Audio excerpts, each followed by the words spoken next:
Assalamualaikum warahmatullahi wabarakatuh.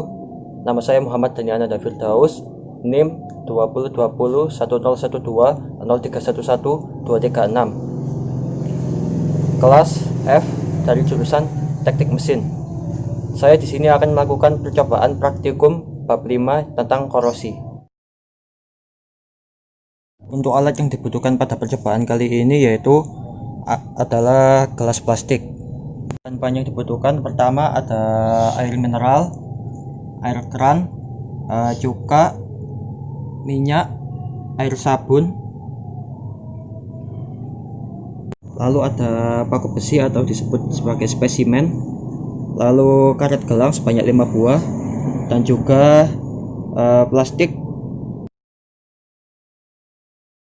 Untuk langkah yang pertama kita siapkan gelas-gelas plastik dan diisi dengan masing-masing bahan, yaitu untuk gelas pertama diisi air keran, untuk gelas yang kedua diisi air cuka, yang gelas ketiga diisi minyak, gelas keempat diisi air sabun, gelas kelima diisi air mineral, gelas 6 dan ke-7 sama dengan urutan gelas 1 sampai ke 5. Dan ini sudah saya siapkan dan sudah diisi masing-masing dengan langkah-langkah atau modul yang sudah ditentukan.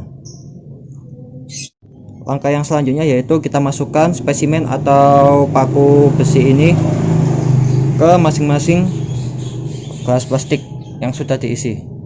Untuk gelas pertama yaitu air keran, gelas kedua air cuka, gelas ketiga minyak, gelas keempat air sabun, gelas kelima air mineral, gelas keenam air keran, gelas ketujuh air cuka, gelas ke-8 minyak, gelas ke-9 air sabun, dan gelas yang terakhir yang ke-10 air mineral juga. Setelah dimasukkan ke masing-masing gelas, untuk gelas nomor 1 sampai dengan nomor 5 akan kita tutup dengan plastik dan kita kareti. Untuk gelas nomor 6 sampai 10 kita biarkan terbuka. Setelah kita tutup rapat seperti ini, untuk yang nomor 1 sampai 5 dan 6 sampai 10 terbuka, kita tunggu selama 5 hari dan kita akan terus mengamati kondisi paku besi yang ada di dalamnya. Dan ini adalah hasil praktikum, yaitu paku yang sudah direndam pada gelas-gelas plastik yang sudah diisi dengan cairan yang sudah ditentukan setelah 5 hari didiamkan.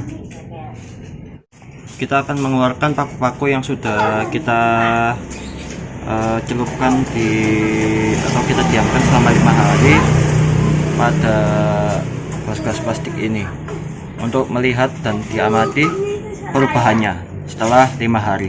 Ini adalah spesimen atau paku yang sudah direndam selama 5 hari pada larutan-larutan yang sudah disiapkan. Untuk larutan pertama yaitu larutan air biasa, yang kedua larutan asam atau cuka, yang ketiga minyak, yang keempat larutan basa atau larutan sabun, dan yang kelima adalah larutan air mineral. Yang keenam sama juga seperti urutan gelas pada nomor 1 sampai nomor 5 sama dengan larutan pada nomor 6 sampai nomor 10. Bisa kita lihat untuk paku yang pertama yang kita celupkan pada air keran.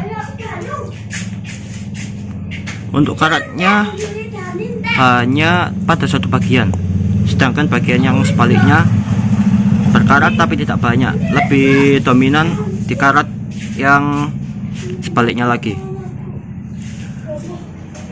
Untuk spesimen yang kedua yang kita lakukan pada gelas kedua yaitu larutan cuka, terlihat berubah warna menjadi hitam pekat, tidak berwarna putih silver pada sebelumnya, tapi tidak terdapat karat sama sekali, hanya terjadi perubahan warna pada spesimen.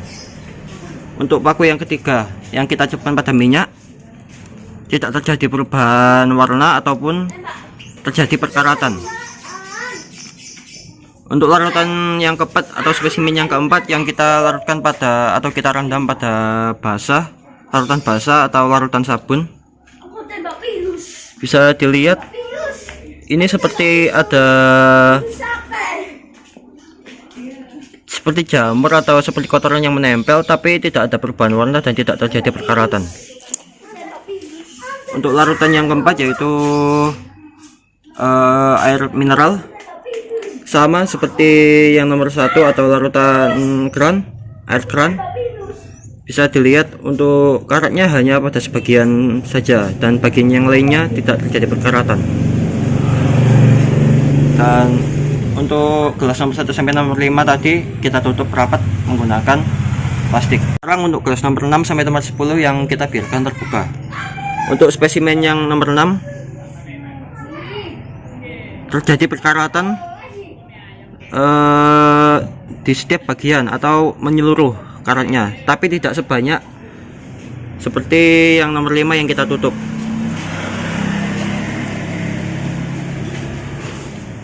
Untuk spesimen nomor 7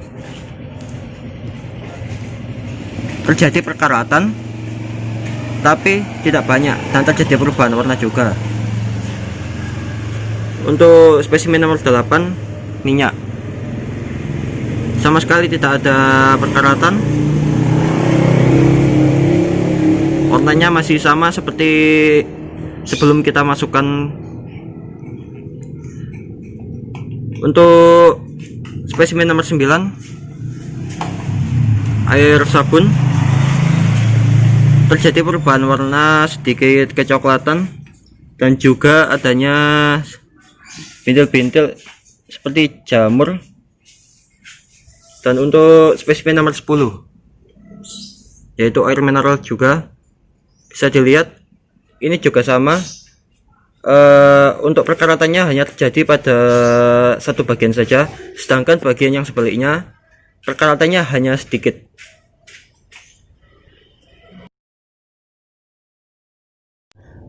Jadi kesimpulan praktikum dari saya yaitu untuk korosi yang paling parah terjadi pada gelas ke-1, ke-4, gelas ke-1, ke-5, ke-6, dan ke-10, yang itu merupakan air mineral dan juga air keran. Bedanya yang gelas ke-1 ditutup menggunakan, gelas ke-1 dan gelas ke-5 ditutup rapat menggunakan plastik, sedangkan gelas nomor 6 dan ke-10 tidak ditutup atau dibiarkan terbuka. Kesimpulan kedua yaitu korosi dipengaruhi oleh larutan dan juga oksigen dan juga suhu. Sekian percobaan praktikum kimia bab kelima dari saya. Mohon maaf atas kesalahan yang saya buat atau ada kesalahan yang tidak disengaja pada saat melakukan praktikum. Saya mohon maaf sebesar-besarnya. Wassalamualaikum warahmatullahi wabarakatuh.